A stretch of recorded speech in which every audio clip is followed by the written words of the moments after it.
Subscribe to Color Frames. Team India కొత్త కోచ్గా గౌతమ్ గంభీర్ పేరును భారత క్రికెట్ కంట్రోల్ బోర్డు ప్రకటించింది. గంభీర్ 2027 వరకు భారత జట్టు ప్రధాన కోచ్గా కొనసాగనున్నాడు. గంభీర్ ట్రాక్ రికార్డును పరిగణలోకి తీసుకున్న బీసీసీఐ అతడికి సహాయక సిబ్బందిని ఎంపిక చేసుకునే స్వేచ్ఛను ఇస్తోంది. జట్టు సన్నద్ధతపై ఎలాంటి ప్రభావం పడకుండా తనతో పనిచేసే వ్యక్తుల పట్ల గంభీర్ పూర్తిగా సంతృప్తి చెందాలని బోర్డు కోరుతోంది. అందుకే గంభీర్ కూడా తన డిమాండ్లను బోర్డుకు స్ట్రాంగ్గానే వినిపించాడు. గంభీర్ తన కోచింగ్ స్టాఫ్లో ఒక విదేశీయుని చేర్చుకోవాలనుకుంటున్నట్లు బీసీసీఐకి చెప్పాడు. కేకేఆర్లో తనతో కలిసి పనిచేసిన నెదర్లాండ్ మాజీ బ్యాట్స్మెన్ ర్యాంటెన్ డ్యూయిష్ను ఫీల్డింగ్ కోచ్గా నియమించాలని అనుకుంటున్నాడు. అదే సమయంలో ప్రస్తుత ఫీల్డింగ్ కోచ్ దిలీప్ పదవీ కాలాన్ని పొడిగించాలని బోర్డు కోరుతోంది.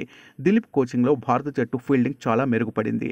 దీని ప్రభావాన్ని మనం 2023 ప్రపంచ కప్ మరియు 2024 టీ20 ప్రపంచ కప్లో చూశాము. అందుకే బీసీసీఐ దాదాపు దిలీప్ పదవీ కాలాన్ని పొడిగించేందుకు సిద్ధమైంది. అయితే గంభీర్ డిమాండ్ను పరిగణలోకి తీసుకుని బీసీసీఐ ర్యాంటెన్ డాయిష్ను అసిస్టెంట్ ఫీల్డింగ్ కోచ్గా నియమించవచ్చన్న అభిప్రాయాలు కూడా వ్యక్తమవుతున్నాయి. గౌతమ్ గంభీర్ తన కోచింగ్ టీంలో అభిషేక్ నాయర్ను అసిస్టెంట్ కోచ్గా ఉంచాలనుకుంటున్నాడు. నాయర్ ఆల్రౌండర్ కాబట్టి అతను బౌలింగ్ మరియు బ్యాటింగ్, ఫీల్డింగ్లలో పనిచేయగలడు. నాయర్ అసిస్టెంట్ కోచ్గా మారడం దాదాపు ఖాయం. అతను 2018 నుండి కేకేఆర్తో జర్నీ కొనసాగిస్తున్నాడు. బౌలింగ్ కోచ్గా జహీర్ ఖాన్, లక్ష్మీపతి బాలాజీలపై బీసీసీఐ కన్నువేసింది. వీరిలో ఎవరినైనా బౌలింగ్ కోచ్గా నియమించవచ్చు. వీడియో మీకు నచ్చినట్లయితే ప్లీజ్ లైక్ చేయండి, షేర్ చేయండి, కామెంట్ చేయండి.